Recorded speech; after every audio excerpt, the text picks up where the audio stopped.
Welcome to Love Being American, where you can catch up on the major events and political issues that are happening around the country.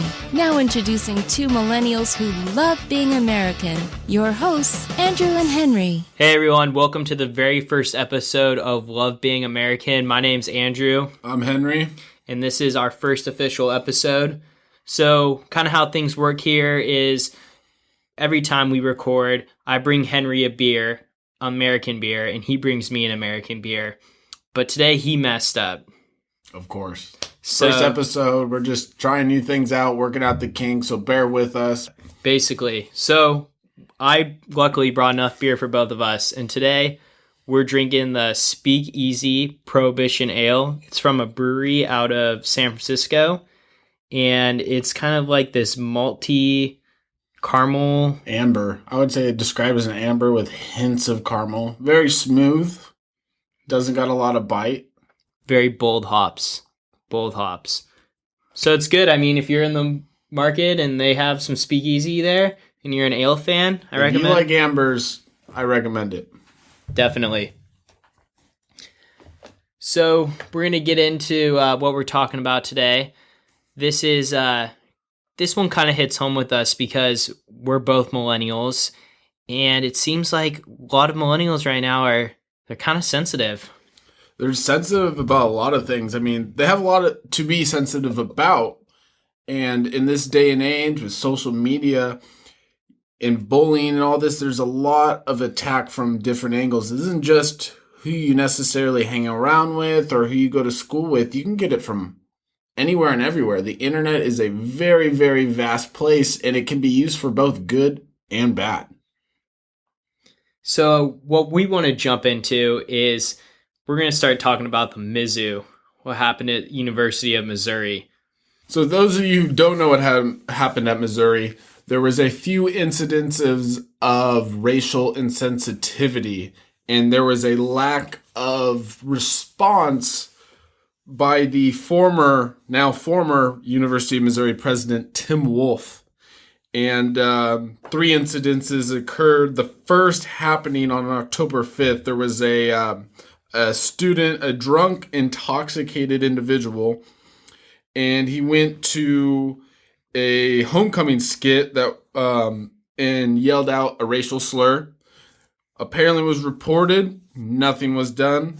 5 days later, October 10th, during the homecoming parade, a group of students who called themselves the Concerned Student 1950, of course referring to the first year that black students were admitted to Missouri, they surrounded Wolf's car and demanded he speak with them. Wolf in response, had police remove them from the parade route, and again did nothing. On October 24th, I guess this was kind of the end-all be-all, the final straw. A student, unknown student, apparently made a swastika out of human feces on the floor and wall of a particular dormitory. And this is according to Jonathan Butler, who is a graduate student, and he associates himself with the Concerned Student of 1950. And then he went on a hunger strike.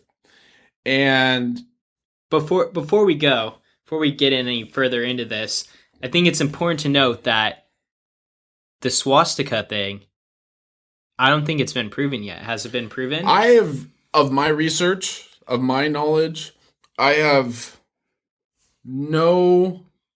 I've not heard of anything between, actually, I forgot to mention there was a controversy in September when the Students Associate President, Peyton Head? Either way, he was called the N-word by a group of men in a pickup truck. So actually, that was what started it. But was that proven either? Like, who is this reported to? The police, or is this all hearsay? This is all hearsay. This is all what, I guess, the beast of social media, what it can and cannot create. I've done my research. I have not seen anything on it. I would love to take people for their word. You know, I would not assume that anybody would create a lie or a story for whatever reason. But I mean, again, with the day and age we are, and it's hard to sift through the bullshit. Sift through all the thank you. To truly figure out in this information age, what actually happened. So we're just going to go off the reports. We're going to go off Twitter. We're going to go off social media to truly understand. So basically, after this Jonathan Butler went on this hunger strike, this is actually the big money part, is that 30 Missouri football players said that they weren't going to play. Now, okay, football players aren't going to play. The game that they weren't going to play against BYU, a respectable team, but not a huge, a huge team. That game is worth $1 million. If they forfeit that game, they forfeit $1 million. So after those 30 students declared that, the whole team goes on it, and then the head coach backs them up. Of course, when you have $1 million on the line and you have Tim Wolf's salary for 2014-15 being just shy of $500,000, he's almost left with no choice. Like, how do you justify not resigning? And I guess that's where my concern comes in, is this Tim Wolf seems like a kind of a stand-up guy up until this point. The thing that's bugging me, though, is he's resigning over things that haven't necessarily been proven. What could he have done?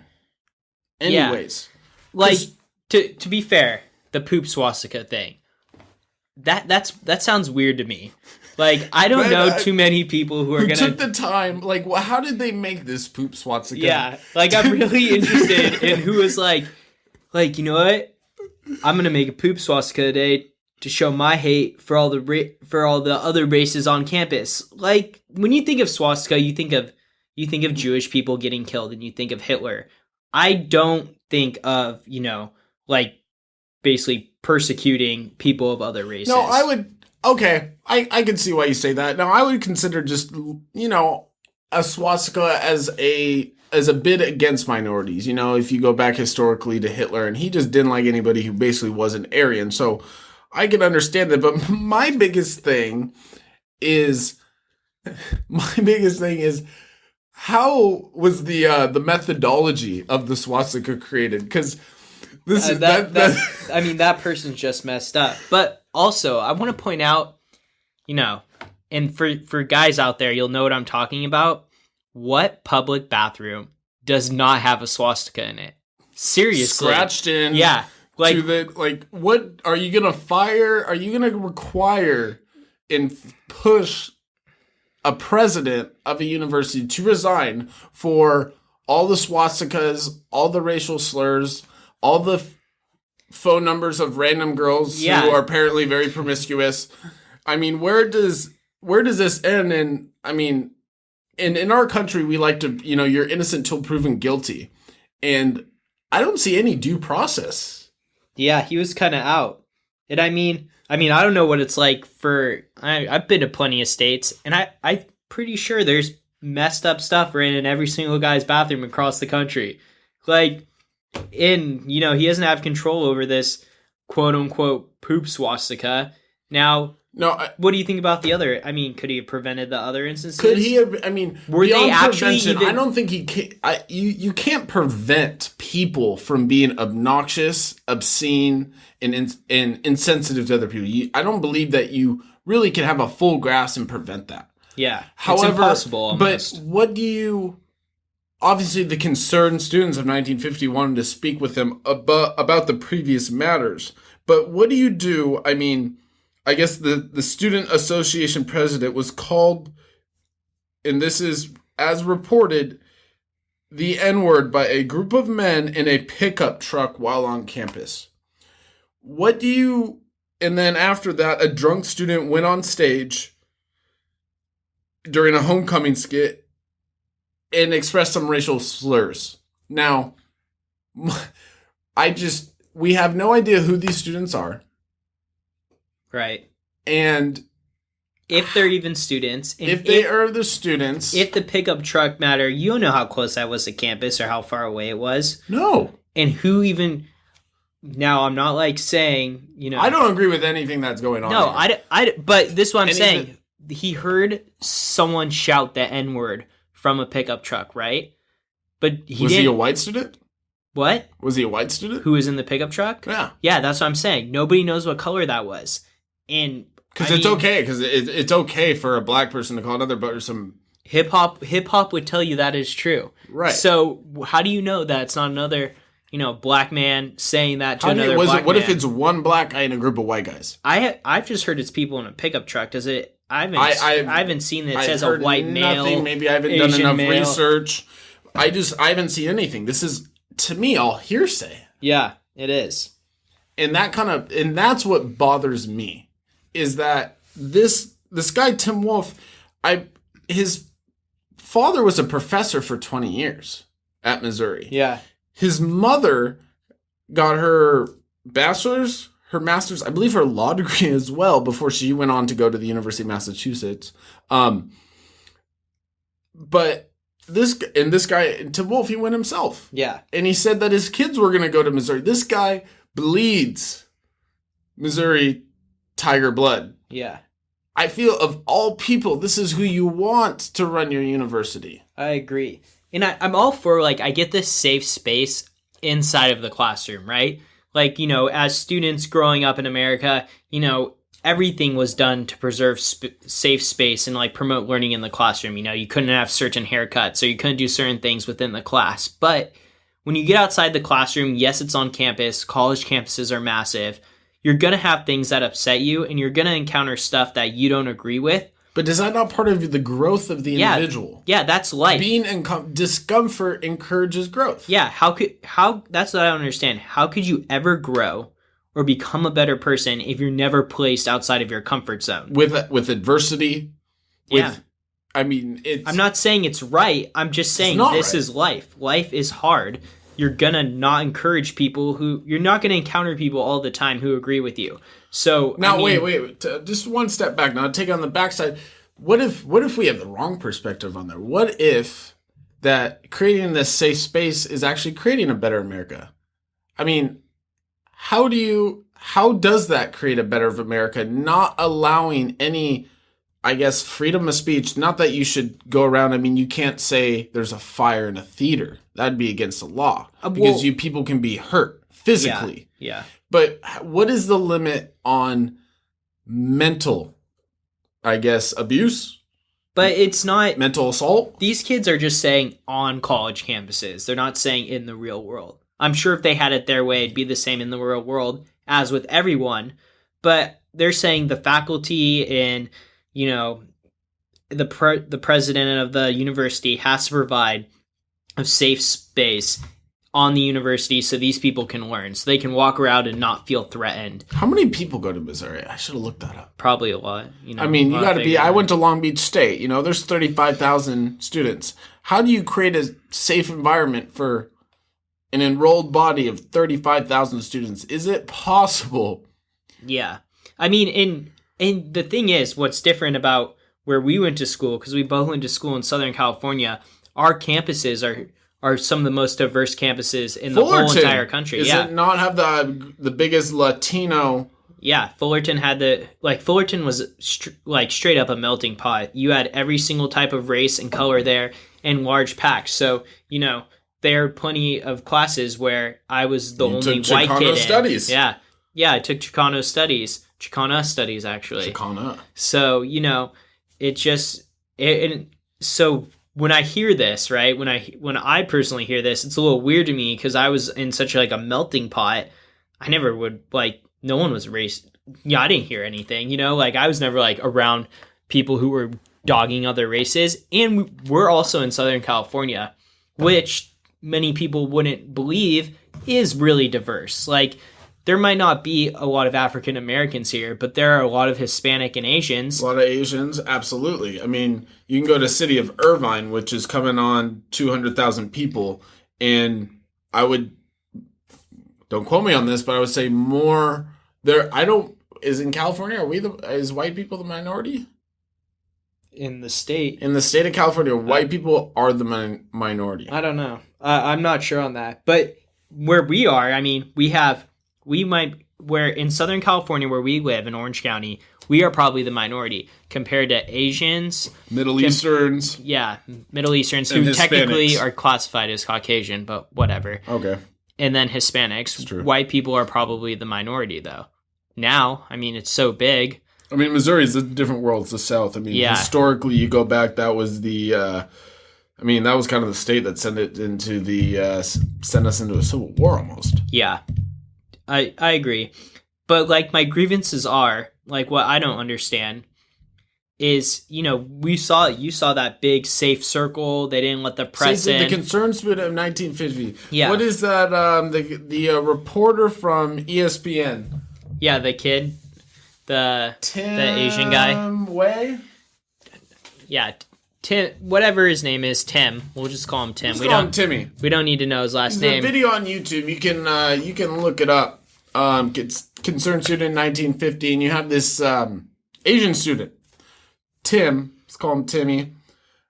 Timmy is reporting and trying to take pictures, trying to basically document what is going on. Yeah. And I don't believe in negative fashion. I don't believe that ESPN would want any involvement in a negative connotation of how they're documenting an event. They just want to report the news of what has actually happened. Yeah. ESPN has a lot to ride on that football program and how they advertise for it. Yeah, and he's just a student. I mean, he was just a freelancer. No, he wasn't. Was he a student? Yeah, he was a student. Oh, okay. So he was a freelancer hired by ESPN. So he just picked up the Taking job. pictures. Yeah, taking pictures. That's all. And, they formed it. There was basically a central camp in the middle of, somewhere Tents. in campus. Yeah, tents where the hunger strike was apparently Probably in going the quad. on. Let's say the Yeah. quad. And he was trying to get in there in, the people inside the tents who were doing the hunger strike and whatnot. Send up a human barricade. Yeah, they didn't like it, so they got these other students to set up a human barricade so they couldn't be infiltrated. Putting up their arms straight up in the air and saying, "You are not allowed in my space." Yeah, and that's blocking. That's basically infringing on the It's First Amendment. censoring Yeah. his ability. I mean, To document history. He was To trying to document document history. If that's what these people wanted, is a historical movement. How is it ever going to get documented if they didn't let why him in wouldn't here? you want it documented? Why wouldn't you want? Because these students, in theory, are doing a noble thing. They're willing to sacrifice their health. They're going on hunger strike. They're going without eating. Specifically, this Jonathan Butler. I don't know how many other were participating in the hunger strike, but Jonathan Butler, he didn't eat for a week. I mean, we both do intermittent fasting, so we've gone extended periods of time without eating. Most I've done is, maybe 2 days. Yeah. But this guy went a week without eating. So He's no Gandhi, but he lasted a while. he lasted a while. So, but why wouldn't my concern for the concerned student in 1950 is why wouldn't you allow, if everything is okay, if you're doing everything is in an upstanding fashion, why wouldn't you want the press? Yeah.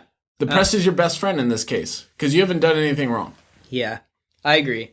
And what bothers me is I'm an avid tweeter. You can, Twitterer? Yeah, Twitterer. So you could follow me if you want to. My name, it's at Andrew_LBA.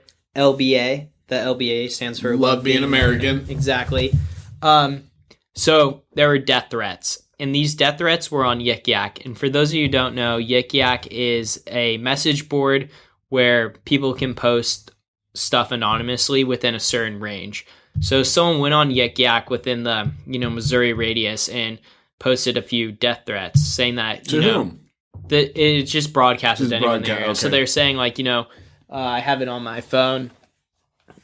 They're basically saying, Missouri students, you better watch out tomorrow or something threatening. I'll pull it up here in a sec. Oh, right. Yeah, okay. So the message was, some of you are all right.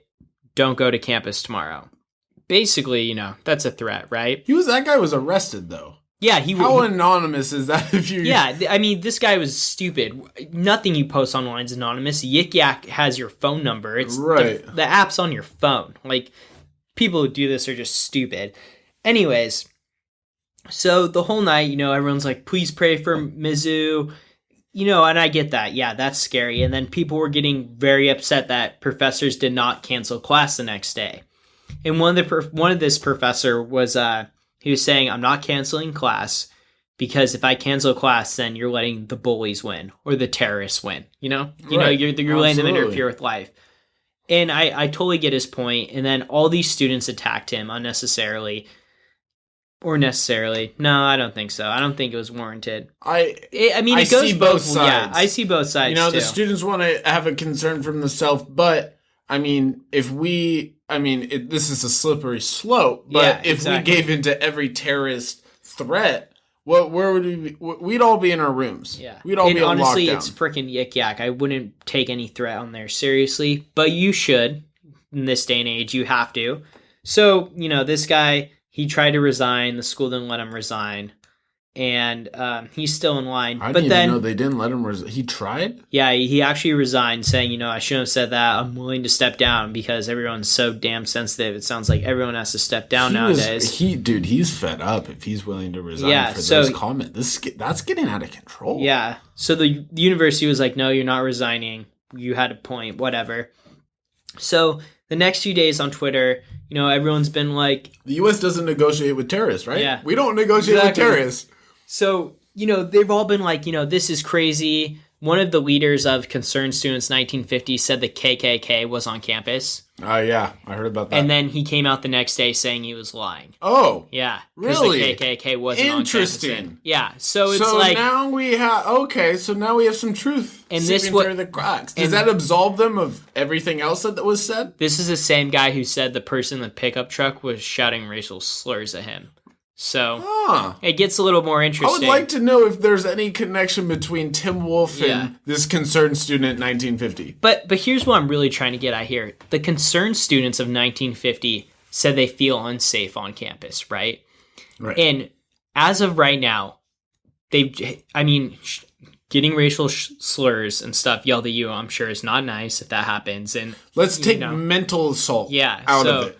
So, physical assault. Yeah, doesn't sound like there's been any physical assault, but they just keep saying, they need a safe space, and they're really worried about being not physically attacked or whatever.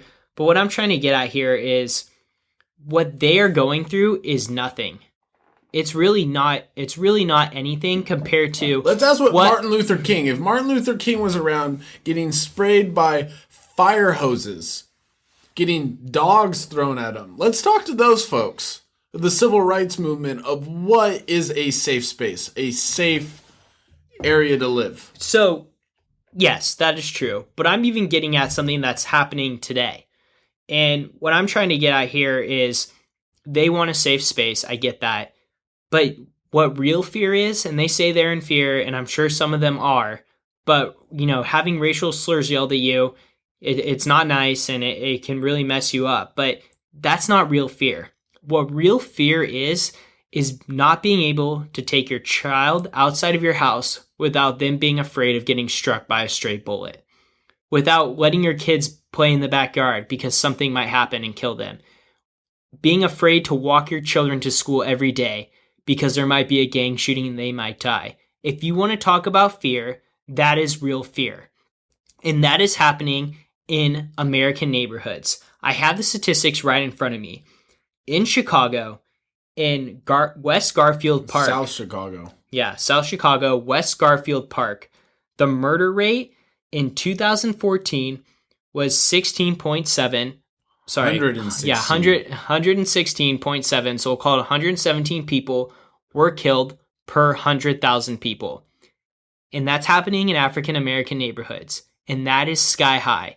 If you want to compare it to something else, you can compare it to Honduras, where the murder rate, and that's a third world country, that's infiltrated with corruptness, gangs. I mean, it's dangerous. Drug trade, trafficking.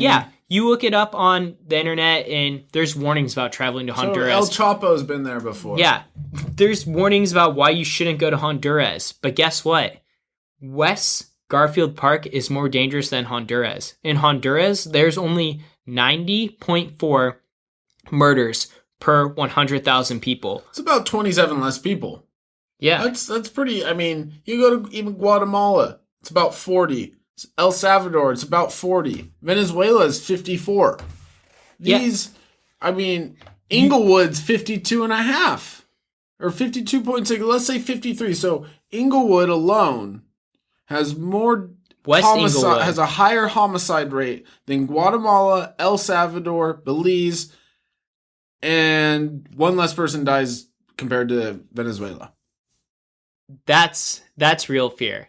And that's happening in American neighborhoods in the south side of Chicago. How many people have died at Missouri? How many people have been physically assaulted in this? None that's been reported. I mean, that's what I'm trying to get at here. I get their struggle. I don't get it because I'm not an African American at a Southern school. I don't get it. But I can tell you that there's a bigger problem, and that problem's happening right now in the south side of Chicago. And those numbers were from 2014. 2015, it's up. The south side of Chicago is horrible right now. Inner city Maryland, horrible right now. But no one's doing anything to go help Baltimore. them. Ask the people in Baltimore. We all know what happened last year. Ask them what it's like to live in that.